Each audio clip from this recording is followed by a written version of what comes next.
좋아요와 구독 부탁해요.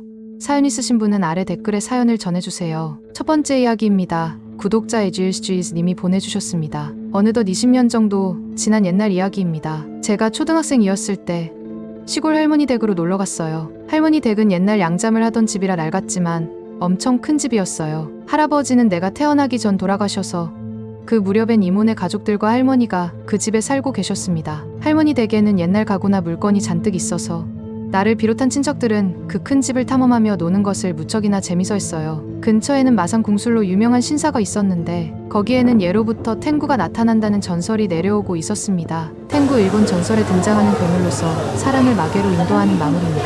어머니도 어릴 적에 거기서 이상한 걸 몇 번인가 봤다고 하셨어요. 제가 이상한 일을 겪은 것은 딱 추석 때쯤입니다. 아직 늦여름이라 한참 더웠던 걸로 기억해요.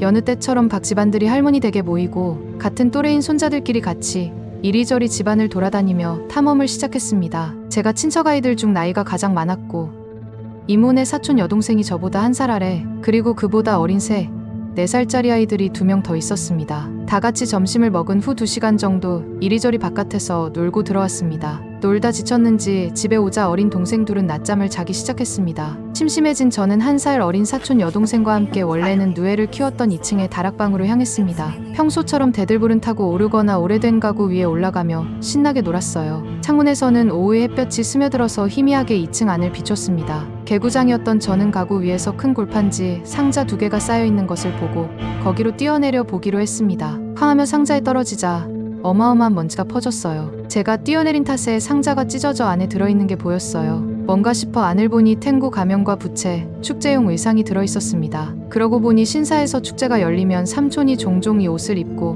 무대 위에서 춤을 추곤 했었습니다. 상자 안에는 그 밖에도 다양한 옛 물건들이 들어있어서 저희는 한동안 신나게 그 안을 들여다보고 있었습니다. 그러던 도중 갑자기 사촌동생이 물었습니다. 오빠, 여기 원래 문이 있었어? 할머니 댁은 몇 번이고 탐험했지만 이런 곳에 문이 있는 건 본 적이 없어서 아리송했습니다. 동생이 말하는 곳에 확인하니 정말 있었습니다. 아무래도 제가 뛰어내린 골판지 상자가 무너지며 숨겨져 있는 문이 나왔던 것 같았습니다. 호기심 가득했던 저는 길을 막는 상자를 기어코 치우고 그 문을 조심스레 열었습니다. 그곳은 천장과 지붕 사이의 공간인 것 같았습니다. 그리고 안엔 아무것도 없는 듯 했는데 자세히 보니 가장 안쪽 벽에 무엇인가 붙어 있었어요. 붙어 있는 것이 무엇인지 궁금했던 저는 우선 안으로 들어가려 했고 사촌 여동생도 따라 들어왔습니다. 근데 바닥이 이상했어요. 다른 방들처럼 튼튼한 바닥이 아니라 얇은 판자 같은 느낌이었기 때문에 종횡으로 몇 개씩 놓여진 대들보 위를 나아갔습니다. 그 안은 높이도 낮아서 초등학생이었던 저조차도 서서 걷는 게 힘들 정도로 천장이 낮았습니다. 벽에 창문 하나 없었지만 바깥에서 빛이 틈새로 새어 들어와서 안을 보는 데는 큰 문제가 없었습니다. 그리고 겨우 가장 안쪽까지 도착해서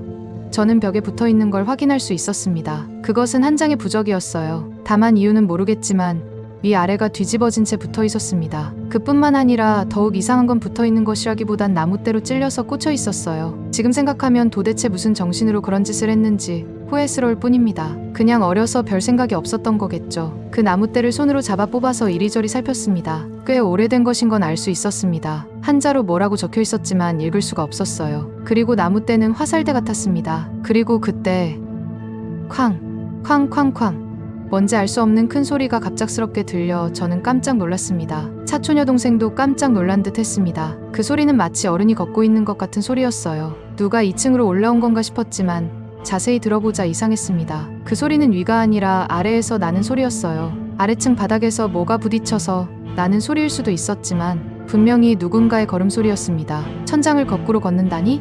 다른 건 모르겠지만 우선 도망쳐야겠다는 것만 절실히 느껴졌습니다. 저는 떼어낸 부적과 화살을 주머니에 넣은 뒤 사촌 여동생의 손을 잡고 대들보를 건너 입구로 향했습니다. 최대한 소리를 내지 않으려고 조심하면서요. 그 발소리는 아무래도 바닥 아래를 이리저리 걸어다니는 것 같았습니다. 마치 무언가를 찾고 있는 듯 했습니다. 그리고 그때 주머니에서 화살이 떨어져 바닥에 툭 떨어졌습니다.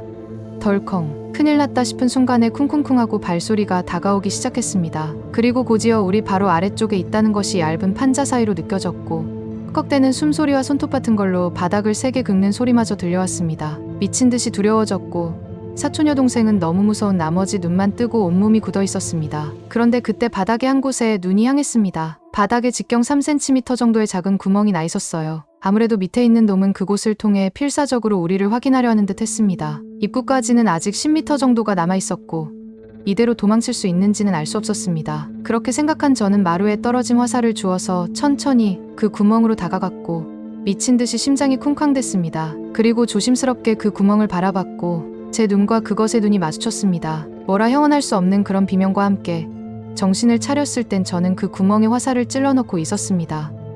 쿵! 바로 발밑에 있던 그 무언가가 바닥으로 떨어지는 소리가 났고 이때다 싶어 사촌 여동생의 손을 잡고 입구까지 쏜살같이 달려나갔습니다. 그리고 문 밖으로 나오자마자 문을 닫은 뒤 골판지 상자로 문을 가렸습니다. 그 후에도 너무 무서워서 나와 동생 모두 한동안 아무 말도 못하고 굳어 있었습니다. 어느새 창문에서 들어오는 빛은 노을색이 되어 있었습니다. 아래층에서 들려오는 어머니의 저녁 먹으라는 말에 겨우 저는 정신을 차렸습니다. 계단을 내려가며 주머니에 손을 넣어봤지만 부적은 없더라고요. 울고 있는 사촌 여동생을 보고 어머니는 또 동생 울렸어.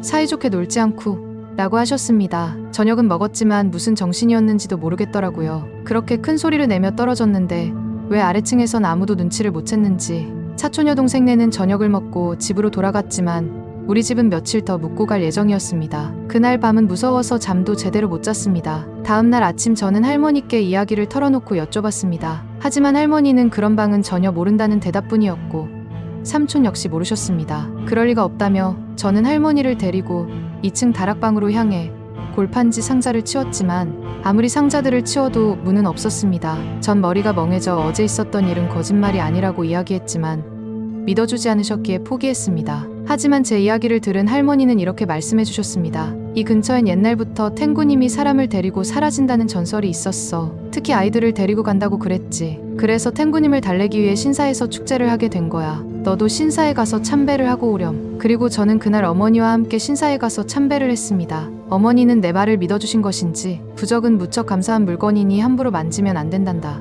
라고 다시 한번 일러주셨습니다. 또 어머니도 어릴 적 탱구를 만났지만 어째서인지 본인은 데려가지 않았다는 이야기도 덧붙여주셨고요. 시간이 흘러 그 사촌 여동생과는 몇 년 전 다른 친척 결혼식에서 만났는데 그 사건에 대해서는 완전히 잊고 있는 듯 했습니다. 지금도 그 사건은 알 수 없는 미스테리입니다. 두 번째 이야기 구독자 스키젤님이 보내주셨습니다. 저희 집은 저와 동갑인 오래된 아파트고 아파트 뒤엔 산이 있어서 복도 쪽 창문에서 산이 바로 보입니다. 이것 때문인지 창가 쪽에 자리한 제 방은 여름에도 한여름이 아니면 좀 서늘하고 낮에도 그늘진 감이 있어요. 이런 집 구조 탓인지 제가 유달리 기가 약한 탓인지 저희 집에서 일어난 심령현상은 거의 저 혼자 겪습니다. 자잘한 에피소드가 있지만 그중 가장 인상 깊었고 아직까지 겪고 있는 일을 이야기해볼까 합니다. 제가 고등학교 3학년 때 엄마랑 둘이 거실에서 TV를 보다가 동생이 학원 차에서 내릴 시간이 되어 엄마가 동생을 마중 나갔어요. 그때가 저녁 78시쯤 되네요. 겨울이라 이미 하늘은 어둑해졌고 저는 그냥 TV를 보고 있었죠. 갑자기 엄마에게서 전화가 왔어요. 베란다에 흰 천이 걸려있는 것 같은데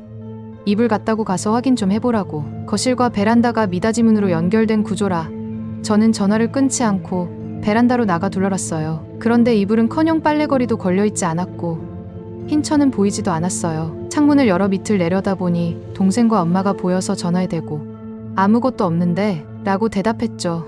그런데 엄마가 내 옆에 흰 천 같은 게 서 있는 것처럼 불쑥 걸려있다는 것이었습니다. 가뜩이나 가위도 자주 눌리는 저는 섬찟해져서 괜히 엄마에게 화를 냈어요. 장난치지 말라고. 그런 게 어디 있냐고. 화를 내곤 전화를 끊고 베란다 문을 걸쇠까지 잠궈버렸어요. 그런데 몇 분 지나지 않아 엄마와 동생이 뛰어오는 겁니다. 왜 그렇게 급하게 오냐고 물어보니 제가 전화로 그런 게 어딨어? 라고 말하는 순간 그 흰천 같은 게 저를 돌아보더라는 겁니다. 형태도 뚜렷지 않았지만 그것의 머리 부분이 저를 향해 돌아가는 게 보여 불안해서 뛰어 올라왔다고 하더라고요. 저는 너무 소름이 끼치고 무서워서 한동안 베란다에 못 갔어요. 그걸로 끝이면 좋겠는데 그때가 목요일이었거든요. 토요일에 온 가족이 늦잠을 자고 일어났더니 거실 쪽 전선 코드가 다 뽑혀져 있었어요. 애써 청소하다가 끌려 들어간 거라고 자기 최면을 걸었지만 너무 신경 쓰이더라고요. 제 방 안에 있는 인형이 전부 뒤돌아 있던 일도 있었습니다. 방문마다 십자가를 걸고 난 뒤엔 잠잠하지만 제 방 문밖 책장 위에 작은 자기 인형은 아직도 돌아가요. 매일 똑바로 앞을 보게 세워둬도 어느새인가 방 쪽으로 돌려져 있죠. 아직까지 별일은 없지만 자꾸 이 집에서 사는 게 불안해지네요. 세 번째 이야기 구독자 GF779,917님이 보내주셨습니다. 저는 지금 남자친구와 같이 살고 있고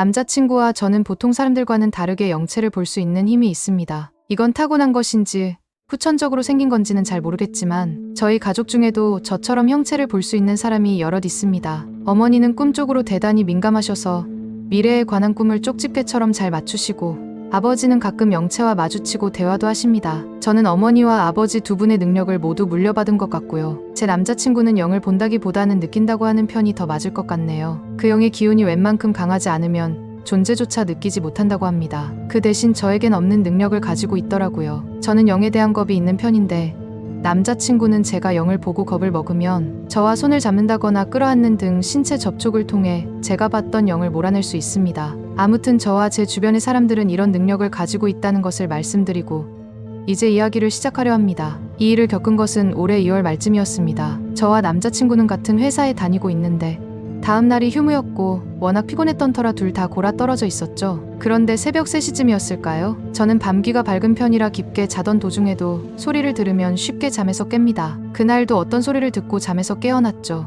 마치 사람의 손톱으로 방바닥의 장판을 수없이 두드리는 것 같은 소리였습니다. 힘겹게 눈을 뜨자 눈앞에는 한 여자가 긴 머리를 늘어뜨리고 엎드린 채 땅을 손톱으로 두드리고 있었습니다. 제가 그 모습을 인식하자마자 여자는 고개를 돌려 저를 쳐다봤고 저는 어둠 속에서 여자와 눈이 마주침과 동시에 가위에 눌렸습니다. 그리고 제가 몸을 움직일 수 없게 되자 여자는 방 가장자리를 계속해서 돌기 시작했습니다. 그 모습을 보고 저는 끙끙 앓기 시작했고 옆에서 자던 남자친구는 그 소리에 놀라 저를 흔들어 깨웠죠. 저는 당시 남자친구의 팔베개를 베고 있었고 남자친구의 손을 꼭 잡고 있었는데도 가위에 눌린 상태였습니다. 남자친구는 제게 왜 그러냐고 여러 번 물었고 저는 귀신, 저기 귀신 이라고만 말하고 그대로 정신을 잃고 말았습니다. 그리고 남자친구는 제가 잡고 있는 손을 통해 제가 봤던 귀신을 보게 되었다고 합니다. 그 여자가 제 배 위에 올라타서 제 목을 조르는 광경을 말이죠. 여자는 계속 미친 듯이 제 목을 조르며 웃는데 저는 앓는 소리 하나 내지 않고 죽은 듯이 누워 있었다는 겁니다. 더더욱 이상한 것은